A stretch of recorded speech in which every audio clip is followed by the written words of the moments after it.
Recording by Christine Mackin. The Return of Sherlock Holmes by Sir Arthur Conan Doyle. Adventure of the Six Napoleons, Part A. It was no very unusual thing for Mr. Lestrade, of Scotland Yard, to look in upon us of an evening, and his visits were welcome to Sherlock Holmes, for they enabled him to keep in touch with all that was going on at the police headquarters.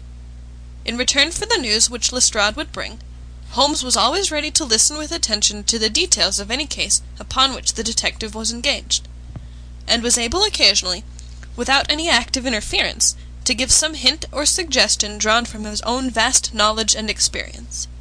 On this particular evening Lestrade had spoken of the weather and the newspapers. Then he had fallen silent, puffing thoughtfully at his cigar. Holmes looked keenly at him. "Anything remarkable on hand?" he asked. "Oh no, Mr. Holmes, nothing very particular." "Then tell me about it." Lestrade laughed. "Well, Mr. Holmes, there is no use denying that there is something on my mind. And yet it is such an absurd business that I hesitated to bother you about it. On the other hand, although it is trivial, it is undoubtedly queer, and I know that you have a taste for all that is out of the common. But in my opinion it comes more in Dr. Watson's line than ours." "Disease?" said I. "Madness, anyhow. And a queer madness, too. You wouldn't think there was anyone living at this time of day who had such a hatred of Napoleon the First that he would break any image of him that he could see." Holmes sank back in his chair. "That's no business of mine," said he. "Exactly. That's what I said. But then, when the man commits burglary in order to break images which are not his own, that brings it away from the doctor and on to the policeman." Holmes sat up again. "Burglary? This is more interesting. Let me hear the details." Lestrade took out his official notebook and refreshed his memory from its pages. "The first case was reported 4 days ago," said he. "It was at the shop of Morse Hudson, who has a place for the sale of pictures and statues in the Kennington Road. The assistant had left the front shop for an instant when he heard a crash, and hurrying in he found a plaster bust of Napoleon, which stood with several other works of art upon the counter, lying shivered into fragments. He rushed out into the road, but, although several passers-by declared that they had noticed a man run out of the shop, he could neither see anyone nor could he find any means of identifying the rascal. It seemed to be one of those senseless acts of hooliganism which occur from time to time, and it was reported to the constable on the beat as such. The plaster cast was not worth more than a few shillings, and the whole affair appeared to be too childish for any particular investigation. The second case, however, was more serious and also more singular. It occurred only last night. In Kennington Road, and within a few hundred yards of Morse Hudson's shop, there lives a well-known medical practitioner, named Dr. Barnicot, who has one of the largest practices upon the south side of the Thames. His residence and principal consulting room is at Kennington Road, but he has a branch surgery and dispensary at Lower Brixton Road, 2 miles away. This Dr. Barnicot is an enthusiastic admirer of Napoleon, and his house is full of books, pictures, and relics of the French Emperor. Some little time ago he purchased from Morse Hudson 2 duplicate plaster casts of the famous head of Napoleon by the French sculptor Devine. One of these he placed in his hall in the house at Kennington Road, and the other on the mantelpiece of the surgery at Lower Brixton. Well, when Dr. Barnicot came down this morning he was astonished to find that his house had been burgled during the night, but that nothing had been taken save the plaster head from the hall. It had been carried out and had been dashed savagely against the garden wall, under which its splintered fragments were discovered. Holmes rubbed his hands. "This is certainly very novel," said he. "I thought it would please you. But I have not got to the end yet. Dr. Barnicot was due at his surgery at 12 o'clock, and you can imagine his amazement when, on arriving there, he found that the window had been opened in the night, and that the broken pieces of his second bust were strewn all over the room. It had been smashed to atoms where it stood. In neither case were there any signs which could give us a clue as to the criminal or lunatic who had done the mischief. Now, Mr. Holmes, you have got the facts." "They are singular, not to say grotesque," said Holmes. "May I ask whether the 2 busts smashed in Dr. Barnicot's rooms were the exact duplicates of the one which was destroyed in Morse Hudson's shop?" "They were taken from the same mould." "Such a fact must tell against the theory that the man who breaks them is influenced by any general hatred of Napoleon." Considering how many hundreds of statues of the great emperor must exist in London, it is too much to suppose such a coincidence as that a promiscuous iconoclast should chance to begin upon 3 specimens of the same bust." "Well, I thought as you do," said Lestrade. "On the other hand, this Morse Hudson is the purveyor of busts in that part of London, and these 3 were the only ones which had been in his shop for years. So, although, as you say, there are many hundreds of statues in London, it is very probable that these 3 were the only ones in that district. Therefore, a local fanatic would begin with them. What do you think, Dr. Watson?" "There are no limits to the possibilities of monomania," I answered. "There is the condition which the modern French psychologists have called the idée fixe, which may be trifling in character, and accompanied by complete sanity in every other way. A man who had read deeply about Napoleon, or who had possibly received some hereditary family injury through the Great War, might conceivably form such an idée fixe, and under its influence be capable of any fantastic outrage." "That won't do, my dear Watson," said Holmes, shaking his head, "for no amount of idée fixe would enable your interesting monomaniac to find out where these busts were situated." "Well, how do you explain it?" "I don't attempt to do so. I would only observe that there is a certain method in the gentleman's eccentric proceedings. For example, in Dr. Barnicot's hall, where a sound might arouse the family, the bust was taken outside before being broken, whereas in the surgery, where there was less danger of an alarm, it was smashed where it stood. The affair seems absurdly trifling, and yet I dare call nothing trivial when I reflect that some of my most classic cases have had the least promising commencement. You will remember, Watson, how the dreadful business of the Abernethy family was first brought to my notice by the depth which the parsley had sunk into the butter upon a hot day. I can't afford, therefore, to smile at your 3 broken busts, Lestrade, and I shall be very much obliged to you if you will let me hear of any fresh developments of so singular a chain of events." The development for which my friend had asked came in a quicker and an infinitely more tragic form than he could have imagined. I was still dressing in my bedroom next morning when there was a tap at the door, and Holmes entered, a telegram in his hand. He read it aloud. "Come instantly, 131 Pitt Street, Kensington. Lestrade." "What is it, then?" I asked. "Don't know, maybe anything. But I suspect it is the sequel of the story of the statues. In that case our friend, the image breaker, has begun operations in another quarter of London. There's coffee on the table, Watson, and I have a cab at the door." In half an hour we had reached Pitt Street, a quiet little backwater just beside one of the briskest currents of London life. Number 131 was one of a row, all flat-chested, respectable, and most unromantic dwellings. As we drove up, we found the railings in front of the house lined by a curious crowd. Holmes whistled. "By George, it's attempted murder at the least! Nothing less will hold the London message boy. There's a deed of violence indicated in that fellow's round shoulders and outstretched neck. What's this, Watson? The top step's swilled down and the other one's dry. Footsteps enough, anyhow. Well, well, there's Lestrade at the front window, and we shall soon know all about it." The official received us with a very grave face and showed us into a sitting-room, where an exceedingly unkempt and agitated elderly man, clad in a flannel dressing-gown, was pacing up and down. He was introduced to us as the owner of the house, Mr. Horace Harker, of the Central Press Syndicate. "It's the Napoleon bust business again," said Lestrade. "You seemed interested last night, Mr. Holmes, so I thought perhaps you would be glad to be present now that the affair has taken a very much graver turn." "What has it turned to, then?" "To murder. Mr. Harker, will you tell these gentlemen exactly what has occurred?" The man in the dressing-gown turned upon us with a most melancholy face. It's an extraordinary thing," said he, "that all my life I have been collecting other people's news, and now that a real piece of news have come my own way I am so confused and bothered that I can't put 2 words together. If I had come in here as a journalist I should have interviewed myself and had 2 columns in every evening paper. As it is, I am giving away valuable copy by telling my story over and over to a string of different people, and I can make no use of it myself. However, I've heard your name, Mr. Sherlock Holmes, and if you'll only explain this queer business, I shall be paid for my trouble in telling you the story." Holmes sat down and listened. "It all seems to center round that bust of Napoleon which I bought for this very room about 4 months ago. I picked it up cheap from Harding Brothers, 2 doors from the High Street station. A great deal of my journalistic work is done at night, and I often write until the early morning. So it was today. I was sitting in my den, which is at the back of the top of the house, about 3 o'clock, when I was convinced that I heard some sounds downstairs. I listened, but they were not repeated, and I concluded that they came from outside.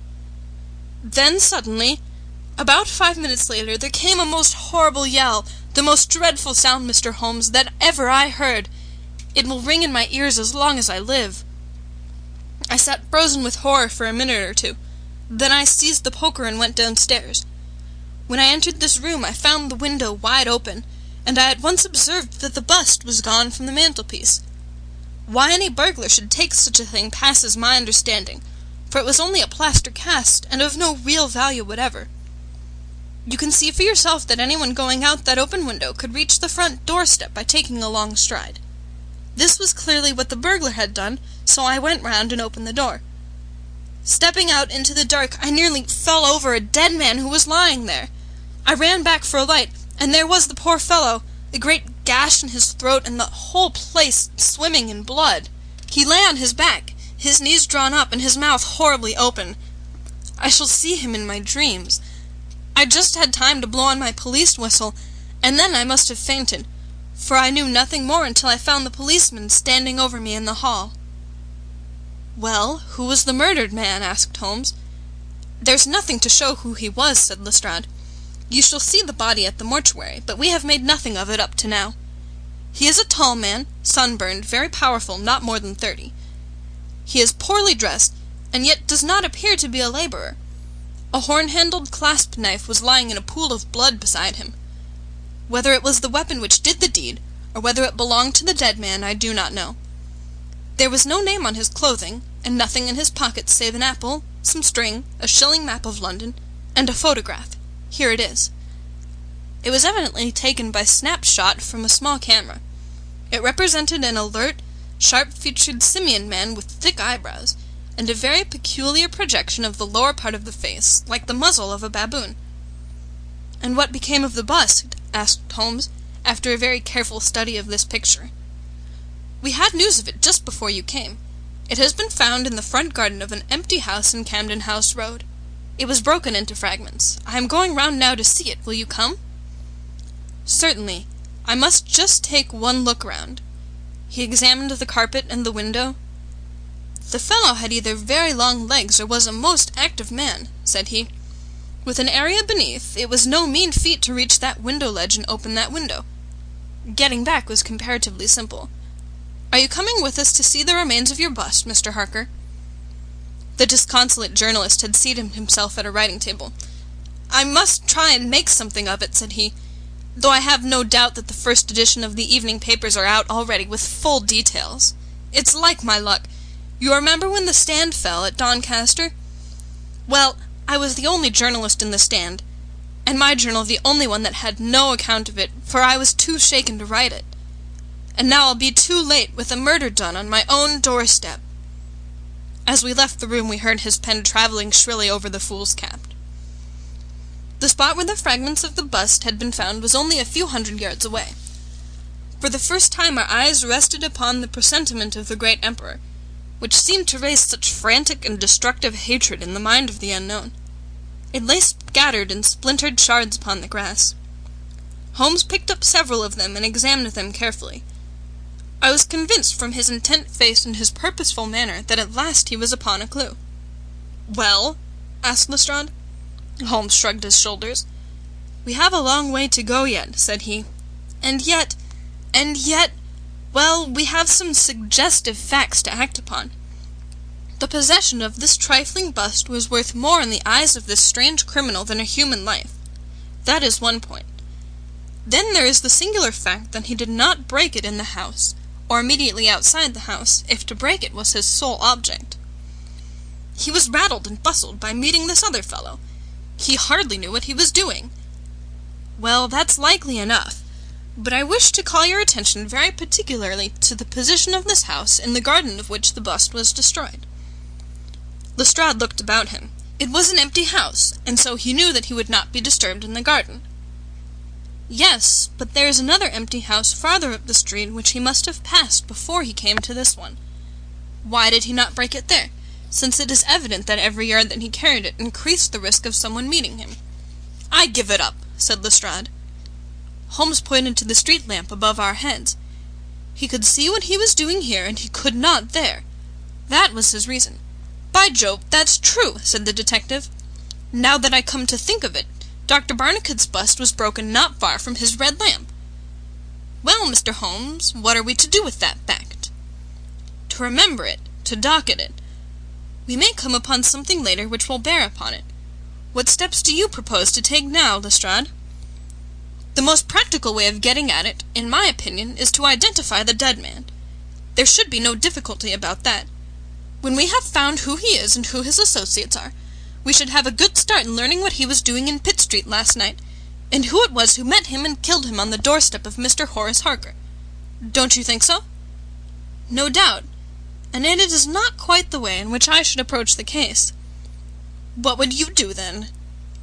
"Oh, you must not let me influence you in any way. I suggest that you go on your line and I on mine. We can compare notes afterwards, and each will supplement the other." "Very good," said Lestrade. "If you are going back to Pitt Street, you might see Mr. Horace Harker. Tell him from me that I have quite made up my mind, and that it is certain that a dangerous, homicidal lunatic with Napoleonic delusions was in his house last night. It will be useful for his article."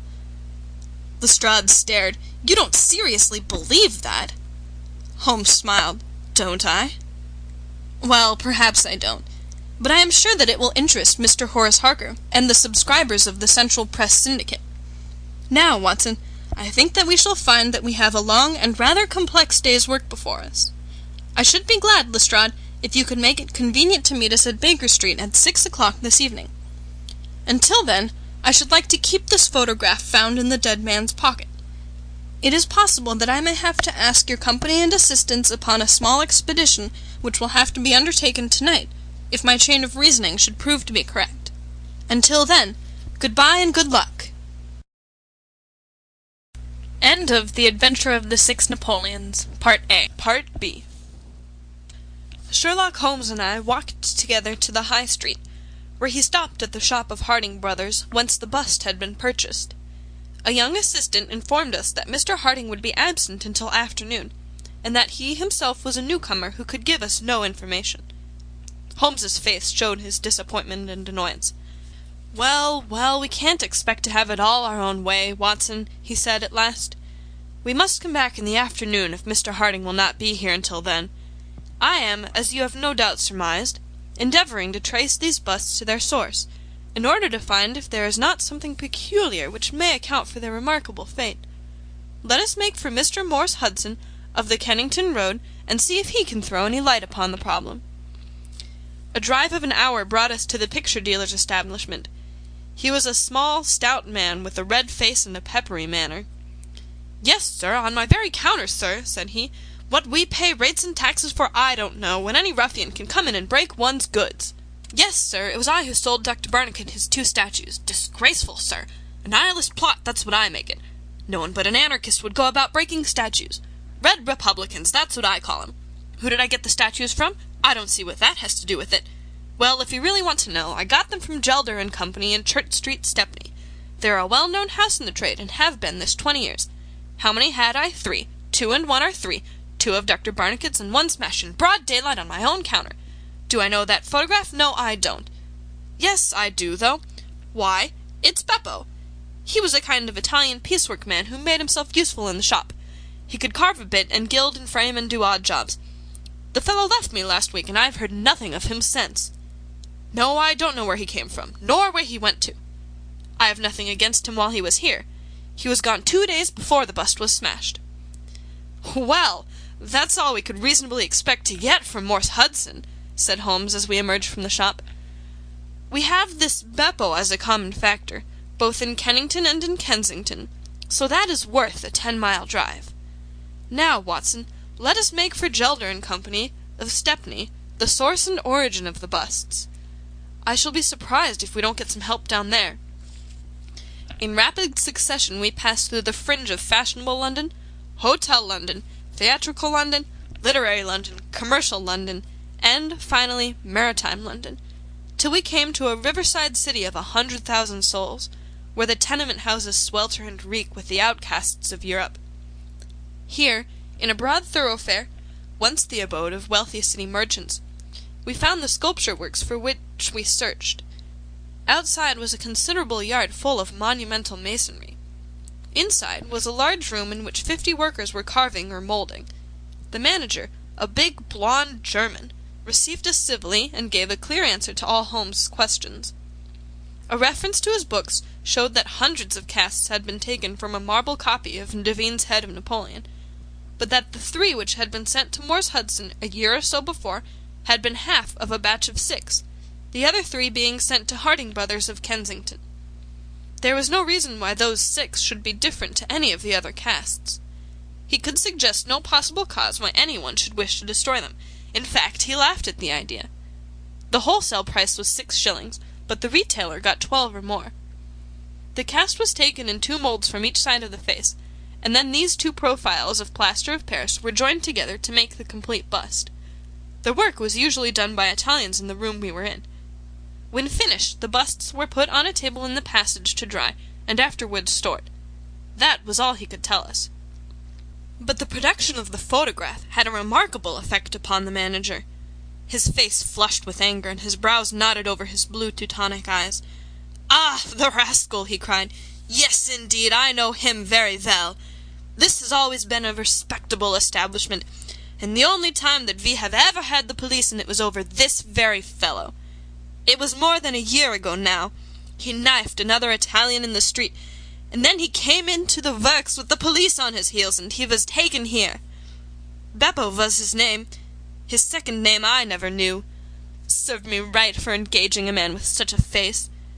But he was a good workman, one of the best." "What did he get?" "The man lived, and he got off with a year. I have no doubt he is out now, but he has not dared to show his nose here. We have a cousin of his here, and I dare say he could tell you where he is." "No, no," cried Holmes. "Not a word to the cousin, not a word, I beg you.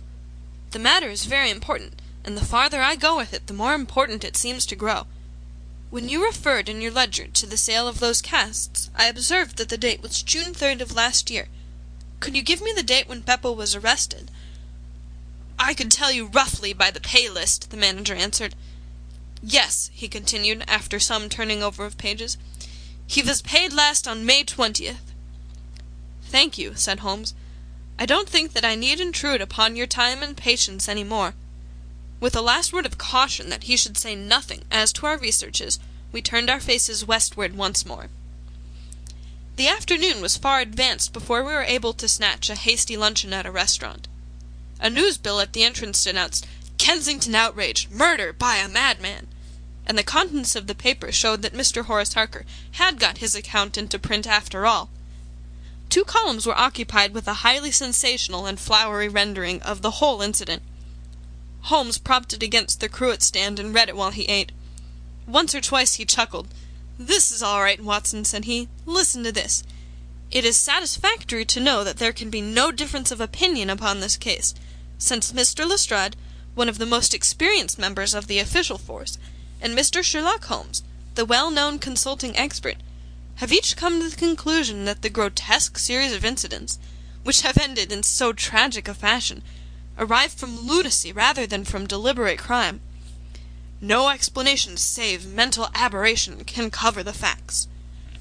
The press, Watson, is a most valuable institution if you only know how to use it.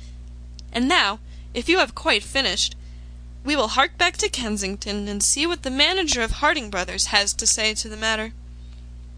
The founder of that great emporium proved to be a brisk, crisp little person, very dapper and quick, with a clear head and a ready tongue.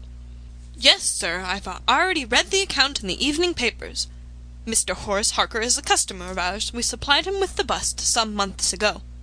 We ordered 3 busts of that sort from Gelder and Company, of Stepney. They are all sold now." "To whom? Oh, I dare say by consulting our sales book we could very easily tell you. Yes, we have the entries here. One to Mr. Harker, you see, and one to Mr. Josiah Brown of Laburnum Lodge, Laburnum Vale, Chiswick, and one to Mr. Sandford of Lower Grove Road, Reading. No, I have never seen this face which you show me in the photograph. You would hardly forget it, would you, sir, for I have seldom seen an uglier. Have we any Italians on the staff?" "Yes, sir, we have several among our workpeople and cleaners. I dare say they might get a peep at that sales book if they wanted to. There is no particular reason for keeping a watch upon that book. Well, well, it's a very strange business, and I hope that you'll let me know if anything comes of your inquiries." Holmes had taken several notes during Mr. Harding's evidence, and I could see that he was thoroughly satisfied by the turn which affairs were taking. He made no remark, however, save that, unless we hurried, we should be late for our appointment with Lestrade. Sure enough, when we reached Baker Street the detective was already there, and we found him pacing up and down in a fever of impatience.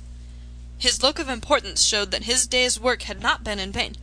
"Well," he asked, "what luck, Mr. Holmes?" "We have had a very busy day, and not entirely a wasted one," my friend explained. "We have seen both the retailers and also the wholesale manufacturers. I can trace each of the busts now from the beginning." "The busts!" cried Lestrade. "Well, well, you have your own methods, Mr. Sherlock Holmes, and it is not for me to say a word against them. But I think I have done a better day's work than you. I have identified the dead man." "You don't say so." "And found a cause for the crime." "Splendid!" "We have an inspector who makes a speciality of Saffron Hill and the Italian quarter. Well, this dead man had some Catholic emblem round his neck, and that, along with his colour, made me think he was from the south. Inspector Hill knew him the moment he caught sight of him. His name is Pietro Venucci, from Naples, and he is one of the greatest cutthroats in London. He is connected with the Mafia, which, as you know, is a secret political society, enforcing its degrees by murder. Now you see how the affair begins to clear up. The other fellow is probably an Italian also, and a member of the Mafia. He has broken the rules in some fashion. Pietro is set upon his track. Probably the photograph we found in his pocket is the man himself, so that he may not knife the wrong person. He dogs the fellow. He sees him enter a house. He waits outside for him, and in the scuffle he receives his own death wound. How is that, Mr. Sherlock Holmes?" Holmes clapped his hands approvingly. "Excellent, Lestrade, excellent!" he cried. "But I don't quite follow your explanation of the destruction of the busts." "The busts! You can never get those busts out of your head. After all, that is nothing. Petty larceny, 6 months to the most. It is the murder that we are really investigating, and I tell you that I am gathering all the threads into my hands." "And the next stage?" "It is a very simple one. I shall go down with Hill to the Italian quarter, find the man whose photograph we have got, and arrest him on the charge of murder. Will you come with us?" "I think not. I fancy we can attain our end in a simpler way.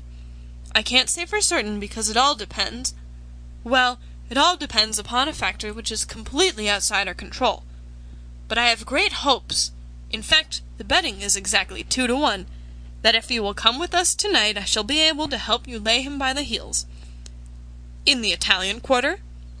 "No, I fancy Chiswick is an address which is more likely to find him. If you will come with me to Chiswick tonight, Lestrade, I'll promise to go to the Italian quarter with you tomorrow, and no harm will be done by the delay.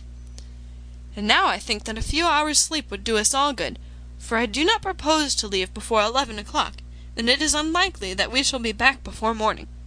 You'll dine with us, Lestrade, and then you are welcome to the sofa until it is time for us to start. In the meantime, Watson, I should be glad if you would ring for an express messenger, for I have a letter to send, and it is important that it should go at once." Holmes spent the evening in rummaging among the files of the old daily papers with which one of our lumber rooms was packed. When at last he descended, it was with triumph in his eyes, but he said nothing to either of us as to the result of his researches. For my own part, I had followed step by step the methods by which he had traced the various windings of this complex case, and, though I could not yet perceive the goal which we would reach, I understood clearly that Holmes expected this grotesque criminal to make an attempt upon the 2 remaining busts, one of which I remembered was at Chiswick. No doubt the object of our journey was to catch him in the very act, and I could not but admire the cunning with which my friend had inserted a wrong clue in the evening paper, so as to give the fellow the idea that he could continue his scheme with impunity. I was not surprised when Holmes suggested that I should take my revolver with me. He had himself picked up the loaded hunting crop which was his favourite weapon. A 4-wheeler was at the door at 11, and in it we drove to a spot at the other side of Hammersmith Bridge. Here the cabman was directed to wait. A short walk brought us to a secluded road fringed with pleasant houses, each standing in its own grounds. In the light of a street lamp we read Laburnum Villa upon the gate-post of one of them. Its occupants had evidently retired to rest, for all was dark save for a fanlight over the hall door, which set a single blurred circle on to the garden path. The wooden fence which separated the grounds from the road threw a dense black shadow upon the inner side, and here it was that we crouched. "I fear that you'll have a long wait," Holmes whispered. "We may thank our stars that it is not raining. I don't think we can even venture to smoke to pass the time. However, it's a 2-to-1 chance that we get something to pay us for our trouble." It proved, however, that our vigil was not to be so long as Holmes had led us to fear, and it ended in a very sudden and singular fashion. In an instant, without the least sound to warn us of his coming, the garden gate swung open, and a lithe, dark figure, as swift and active as an ape, rushed up the garden path.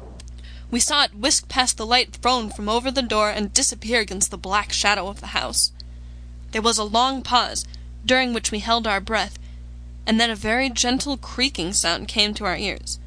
The window was being opened. The noise ceased, and again there was a long silence. The fellow was making his way into the house. We saw the sudden flash of a dark lantern inside the room. What he sought was evidently not there, for again we saw the flash through another blind, and then through another. "Let us go to the open window. We will nab him as he climbs out," Lestrade whispered. But before we could move the man had emerged again. As he came out into the glimmering patch of light, we saw that he carried something white under his arm. He looked stealthily all round him. The silence of the deserted street reassured him. Turning his back upon us, he laid down his burden, and the next instant there was the sound of a sharp tap, followed by a clatter and rattle. The man was so intent upon what he was doing that he never heard our steps as we stole across the grass plot. With the bound of a tiger, Holmes was on his back, and an instant later Lestrade and I had him by either wrist, and the handcuffs had been fastened. As we turned him over I saw a hideous, sallow face with writhing, furious features, glaring up at us, and I knew that it was indeed the man of the photograph whom we had secured. But it was not our prisoner to whom Holmes was giving his attention. Squatted on the doorstep, he was engaged in most carefully examining that which the man had brought from the house. It was a bust of Napoleon like the one which we had seen that morning, and it had been broken into similar fragments. Carefully Holmes held each separate shard to the light, but in no way did it differ from any other shattered piece of plaster.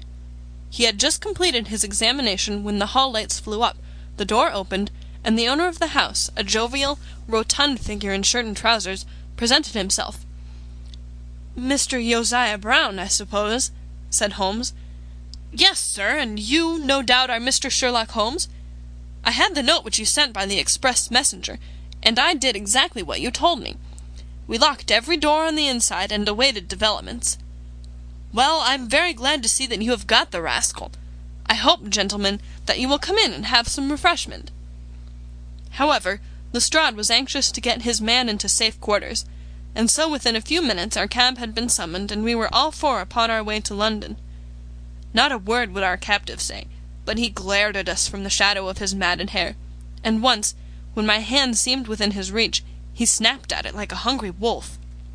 We stayed long enough at the police station to learn that a search of his clothing revealed nothing save a few shillings and a long sheath knife, the handle of which bore copious traces of recent blood. "That's all right," said Lestrade, as we parted.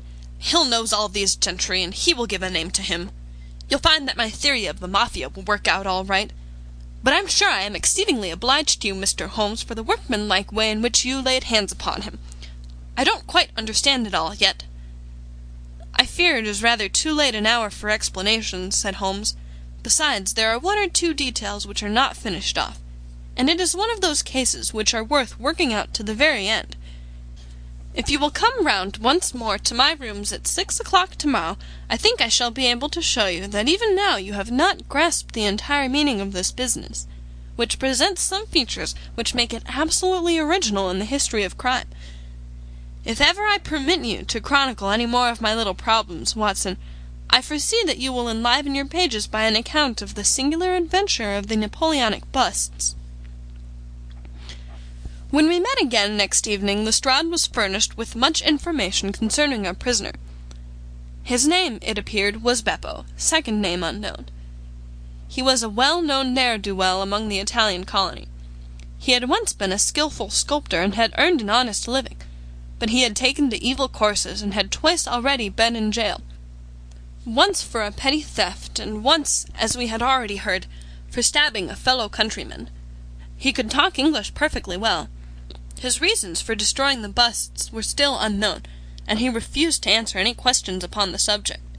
But the police had discovered that these same busts might very well have been made by his own hands, since he was engaged in this class of work at the establishment of Gelder and Company.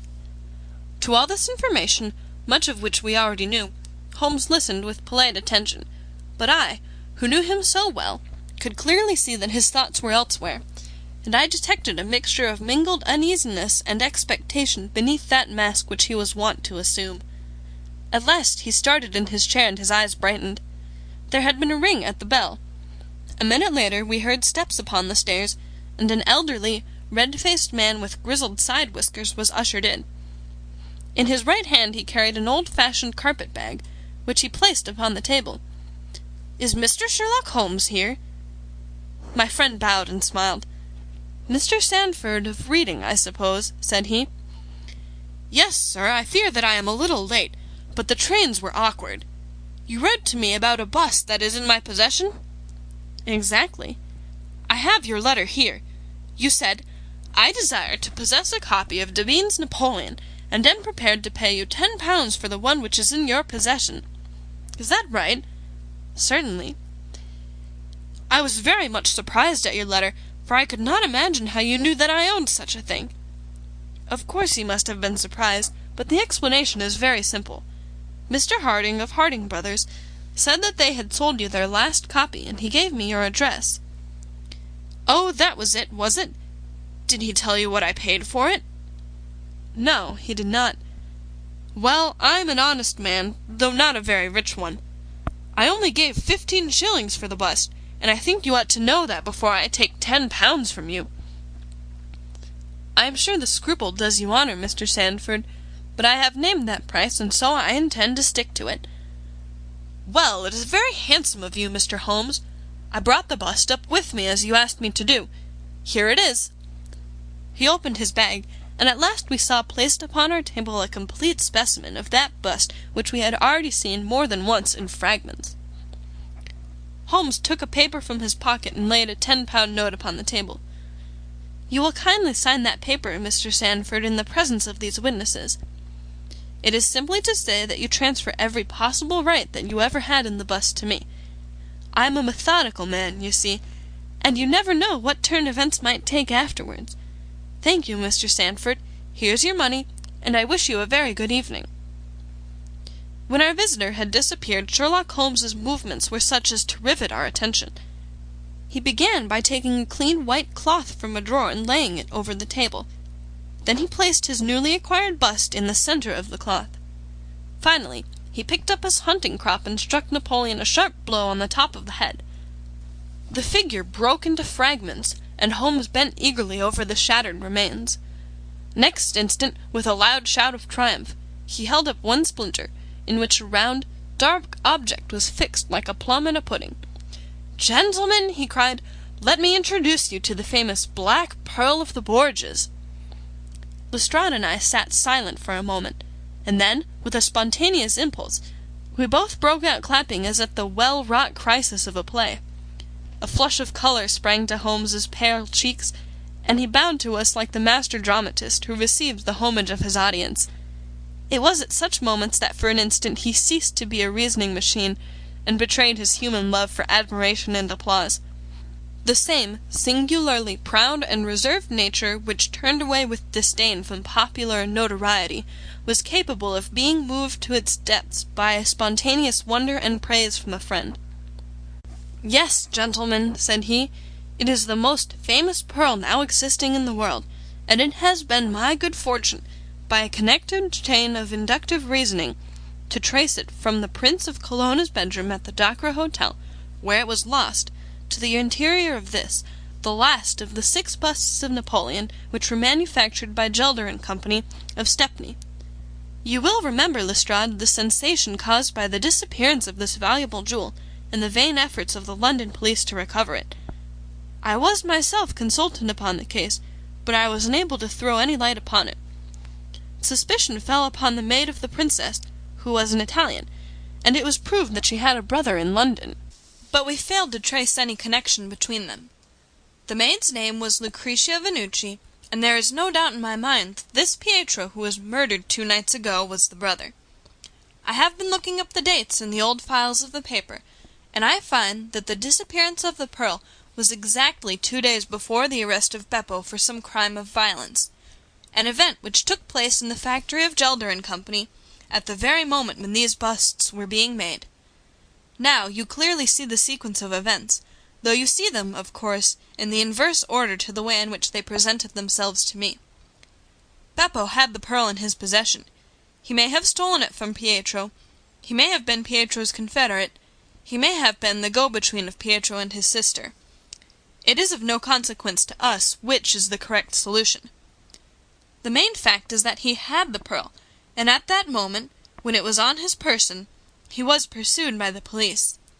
He made for the factory in which he worked, and he knew that he had only a few minutes in which to conceal this enormously valuable prize, which would otherwise be found on him when he was searched. 6 plaster casts of Napoleon were drying in the passage.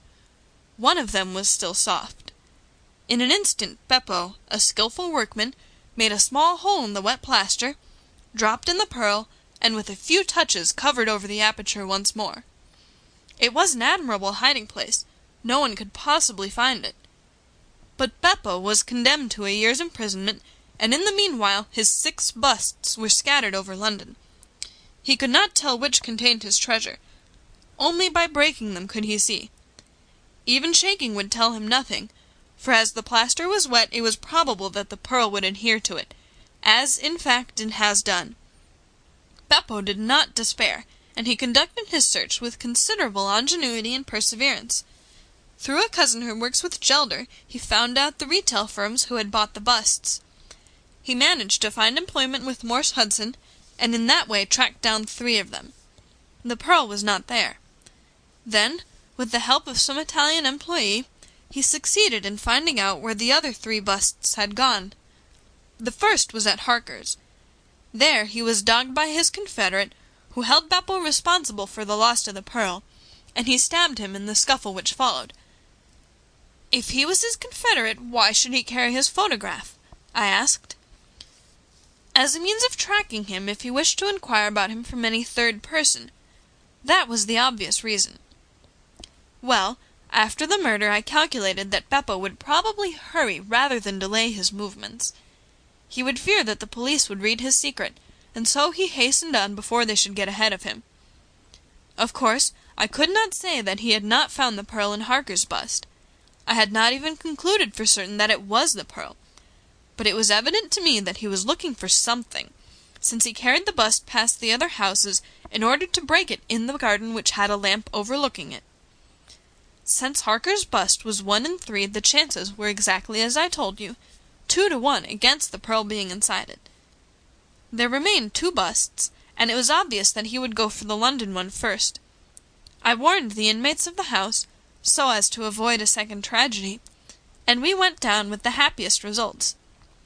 By that time, of course, I knew for certain that it was the Borgia pearl that we were after. The name of the murdered man linked the one event with the other.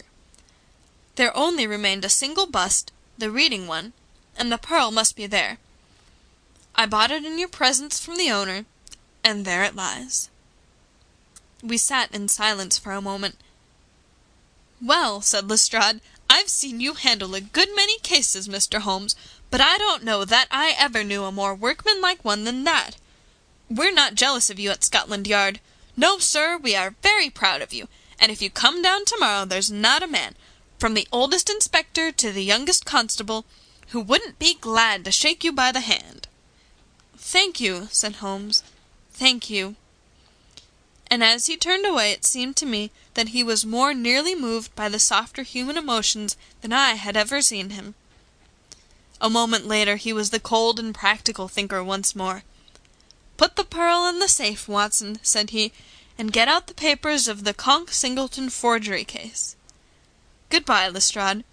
If any little problem comes your way I shall be happy, if I can, to give you a hint or two as to its solution." End of The Adventure of the Six Napoleons, Part B,